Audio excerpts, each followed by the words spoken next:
उस सूरत में जब कोई पॉजिटिव है, आप क्लोज चेंबर के अंदर हैं, तो आपके पास रिस्क बनी हुई है। सबसे इंपॉर्टेंट होगा वेंटिलेशन प्रॉपर रहे, सर्कुलेट होते रही हवा, तो वहां पर रिस्क आपकी अपने आप कम हो जाती है। लेकिन फिर भी कोई पॉजिटिव है तो आप हमेशा रिस्क में रहेंगे ऐसी जगहों पे। इसलिए कहा जाता है श्योर। कि प्रॉपर वेंटिलेशन हो, एरेशन हो उस चैम्बर में। जिस जगह पर घरों में भी आप रह रहे हैं, विंडोज ओपन करके रखें। और कोई पॉजिटिव घर में है तो ये मेक श्योर करें कि वेंटिलेशन प्रॉपर हो और उनको आइसोलेट करके रखा गया।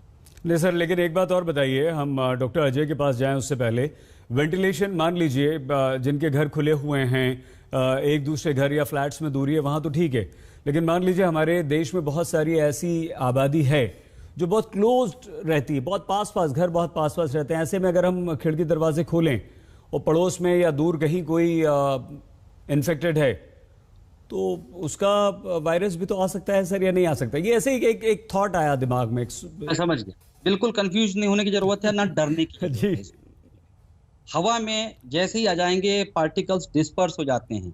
सनलाइट का कांटेक्ट आता है, थोड़ा भी 6 मिनट का भी सनलाइट मिलता है, जैसे ही वो ड्रॉपलेट्स ड्राई होते हैं, वायरस सरफेस पर आ गया, डेड भी हो जाएगा वो।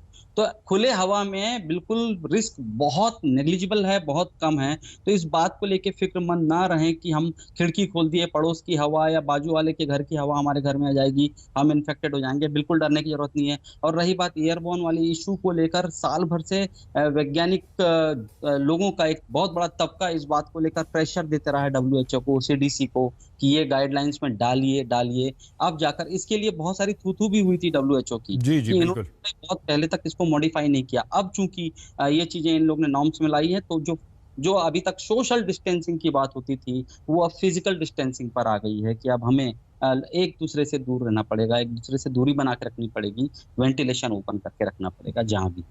ठीक है सर। घबराने की जरूरत नहीं है। हाँ नहीं, लेकिन डर तो लगता है ना। आप जरूर हिम्मत दे रहे हैं, लेकिन बहुत ज्यादा खतरनाक है अगर ये नहीं, बिल्कुल एरोसॉल नहीं। है। चेम्बर में है तब तक आप रिस्क है, खुला जी। है, एरेशन है प्रॉपर। बिल्कुल भूल जाइए कि एयरबोर्न से कोई बड़ी भारी तकलीफ होने वाली है, बहुत बिल्कुल नहीं अच्छे, होगा। आप थोड़ी सी राहत दे रहे हैं डॉक्टर आचार्य। डॉक्टर अजय, डॉक्टर साहब आप हमें ये बताइए कि मान लीजिए हम मार्केट में जाते हैं, बाहर जाते हैं, 3 से 4 घंटे तक अगर ये हवा में है, तो वहाँ कितना हमें खतरा है? और क्या अब अनजान इंसान से मिलना जुलना बिल्कुल बंद कर दें? कौन आ रहा है, पॉजिटिव है, लेकर आ रहा है, नहीं आ रहा है, क्या करें सर? देखिए, पहली चीज तो ये है कि ये कोई नई इंफॉर्मेशन नहीं है जो सीडीसी और डब्ल्यूएचओ ने एक्सेप्ट की है। ये बहुत पहले से एक्सेप्टेबल है कि जो वायरस रेजिडेंसी टाइम है, जो वायरस स्टे करता है, वो एरोसोल में थोड़े लंबे समय तक रहता है। आपने बोला कि 3 से 4 घंटे मार्केट में रहने के लिए, ऐसा भी नहीं है। ये डिफिनेशन एरोसोल और ड्रॉपलेट्स जो 5 माइक्रोमीटर्स की डिफिनेशन साइंटिस्ट या हम लोग बोलते हैं, ये इस केस में बहुत वाजिब इसलिए भी नहीं है क्योंकि ये बहुत डायनेमिक प्रोसेस है। आपने छीका, 20 माइक्रोमीटर्स के ड्रॉपलेट्स हैं, वो ड्राई होंगे 5 माइक्रोमीटर, ये ट्रैवल करेंगे नहीं करेंगे, क्या होगा नहीं होगा, ये बहुत सारे क्वेश्चंस हैं।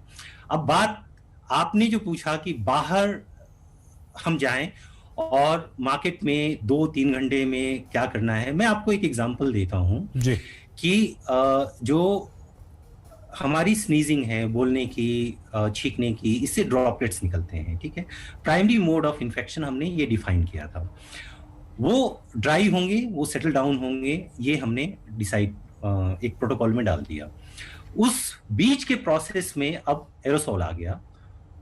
वो तब संभव है जब बहुत क्राउडेड इन्वायरमेंट हो और बहुत ह्यूमिड या एरोसोल मेकिंग इन्वायरमेंट हो, तभी ये हो सकती है। आपने मार्केट का एग्जांपल लिया, इसलिए मैं बोलता हूं कि मार्केट में ये संभव नहीं है अनलेस एंड अनटिल। अब मैं आता हूं कि आउटसाइड और इनसाइड जो बहस चली हुई है, वो मैं डॉक्टर आचार्य से जो जो उन्होंने होप दिया है और डॉक्टर सेठ ने जो एक्सप्लेन किया है, उसी को कंटिन्यू करते हुए मैं आपको ये बताना चाहता हूं कि यूरोप में डेंसिटी पॉपुलेशन की बहुत कम है, तो दे कैन गो आउटसाइड, वो बाहर जा सकते हैं, सारे लोग कहीं भी 10 मीटर 20 मीटर की दूरी पर रह सकते हैं। लेकिन इंडिया इतना डेंस है कि अगर सारे लोग अगर बाहर चले गए तो वो तो बाहर डेंसिटी बढ़ जाएगी। वहां एक तरह का हम लोग जो बात कर रहे हैं कि बाहर ये हो, वो संभव नहीं है। अब आप बात करते हैं चेन्नई, मुंबई और कोस्टल एरिया की, वहां ह्यूमिडिटी बहुत ज्यादा होती है, तो ड्राइंग कैपेसिटी ऑफ जो हमारी ड्रॉपलेट्स की है वो कम रहेगी।